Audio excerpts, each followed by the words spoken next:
Mana bang yang trauma ya? Oh ini mas, yang trauma yang kemarin.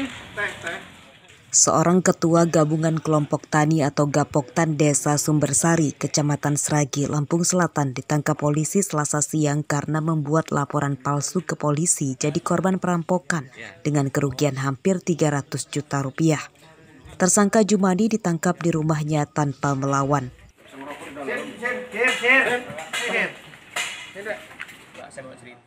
Jumadi mengatakan bahwa perbuatannya itu karena terlilit utang dan supaya tidak ditagih lagi oleh bank tempatnya meminjam uang. Jumadi berdalih nekat meminjam uang di bank untuk menutupi tunggakan angsuran kredit usaha rakyat atau KUR beberapa anggotanya di Gapoktan. Jadi tujuan saya agar mendapatkan simpati dari yang punya hutang. Karena hutang itu adalah punya nasabah lain, saya tutup ke nasabah yang lain, aman semuanya, ya tidak ada blacklist. Ya itu tadi Pak. Jadi saya nasabah yang saya pinjam ini pelunasan bulan ini kan harus lunas bulan ini. Sedangkan uang itu kan berapa nilainya? 200 juta Pak. Polisi menemukan fakta lain, uang angsuran anggota Gapoktan itu ternyata sudah lunas. Rupanya uang angsuran kredit yang seharusnya disetorkan ke bank malah dipakai Jumadi untuk kepentingan pribadi. Jadi perjalanan KUR Tani ini udah dari... Dia kebetulan dari tim KUR yang setiap bulannya menyetorkan uang karena dia terlilit utang, akhirnya uangnya digunakan untuk membayar utang si pelaku ini. Sebetulnya dia itu pas berangkat dari rumah tidak membawa uang. Dia tidak bawa uang. Cuman dia buat rekayasa seolah-olah dia bawa uang dari rumah akan ke bank, akan disetorkan bank. Di tengah jalan dia buat laporan bahwa dia ditodong, dibegal.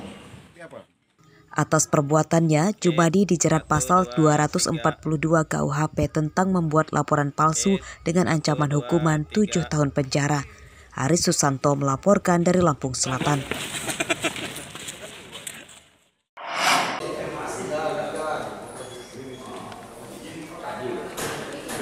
Para remaja harus lebih berhati-hati dalam bermain media sosial, sebab predator anak banyak berkeliaran.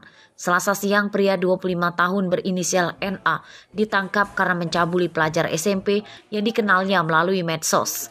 Tersangka ditangkap di tempat persembunyiannya di Kecamatan Jati Agung, Lampung Selatan.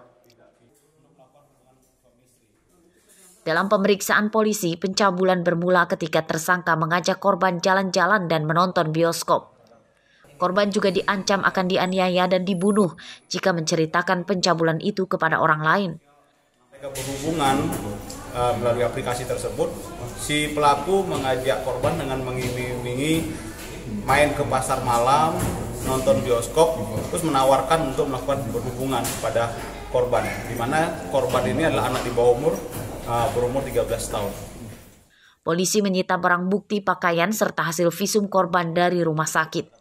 Polisi juga masih mencari tahu kemungkinan adanya korban lain. Tersangka dijerat dengan Undang-Undang Perlindungan Anak dengan ancaman hukuman 15 tahun penjara. Robi Laste melaporkan dari Bandar Lampung.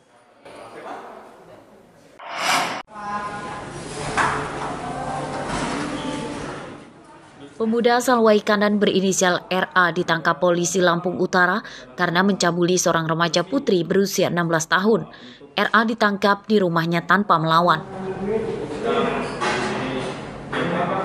Dalam pemeriksaan polisi, RA berdalih bahwa pencabulan itu dilakukannya karena ia pacaran dengan korban. Tersangka mengenal korban dari jejaring sosial. Apa yang abang lakukan dia? Dalam satu hari 4 kali. Pencabulan dilakukan tersangka di sebuah rumah penginapan di Lampung Utara. Pencabulan akhirnya dilaporkan ke polisi setelah tersangka ingkar janji yang akan menikahi korban. Bagian mana aja yang berkenalan dengan korban di Facebook, kemudian setelah mereka curhat-curhatan bersambung ke WhatsApp, hingga akhirnya suatu hari ketika mendapat kesempatan, pelaku mengelabui korban hingga akhirnya diajak nginap di hotel, dirayu, kemudian sampai akhirnya bisa dilakukan persetubuhan atasnya.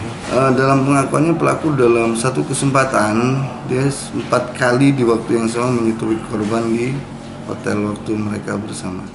Polisi menyita pakaian korban dan hasil visum dari rumah sakit. Atas perbuatannya tersangka terancam hukuman 15 tahun penjara. Ardio Haba melaporkan dari Lampung Utara.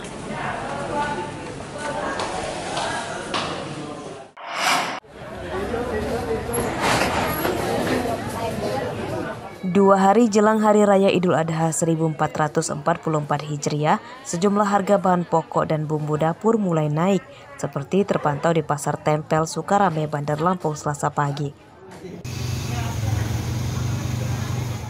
Harga daging ayam potong naik Rp5.000 per kilogram. Harga daging ayam pada 3 hari lalu masih di kisaran Rp20.000, kini jadi Rp25.000 per kilogram. Kenaikan harga daging ayam akan sangat terasa tinggi bagi pembeli karena umumnya dijual per ekor yang menyesuaikan dengan bobotnya. Menurut pedagang, naiknya harga daging ayam karena pasokan dari agen berkurang, sedangkan pembeli meningkat menjelang Hari Raya Idul Adha. Harganya naik. Berapa Om? Kalau sekarang per kilonya untuk ayam yang 2 kilo itu Rp25.000. Kenaikannya per kilo berapa? Kilonya udah, karena dari hari Idul Fitri itu udah naik di 20.000-an. Di harganya 20.000. Jadi sekarang udah sampai sekarang 5.000-an. Rata-rata per kilo 5.000. Iya. Sementara itu, harga bawang merah dan putih naik Rp2.000 per kilogram.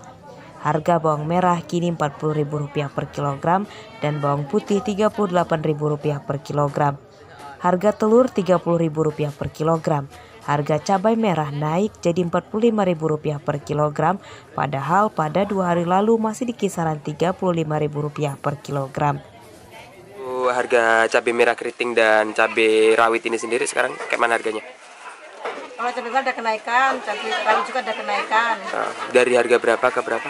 Dari harga 42 sekarang 45. Kalau itu untuk cabai? Cabai kecil, cabai rawit, kalau cabai merah. Sementara itu, Kepala Dinas Ketahanan Pangan Bandar Lampung mengklaim harga bahan pokok dijamin aman selama Idul Adha. Kenaikan beberapa harga komoditas bahan pokok dinilai wajar. Kenaikan yang sudah memang hampir 2 bulan ya, 2 bulan terakhir pasca Lebaran Idul Fitri, telur. Berapa kenaikan? Ya bisa sampai 3-4 ribu per kilo. Nah, kemungkinan pasti kemungkinan. Karena permintaan meningkat, otomatis lah harga naik. Tapi stoknya menipis nggak? Enggak, stok aman seluruhnya. Aman. Semua aman. Komoditi. Semua komoditi aman. Dijamin ya aman. Dijamin aman. Karena harganya naik, warga mengurangi pembelian untuk menekan pengeluaran. Mereka berharap setelah Idul Adha mendatang, harga bahan pokok dan bumbu dapur kembali turun. Aris Susanto dan Jeffrey Arifin melaporkan dari Bandar Lampung.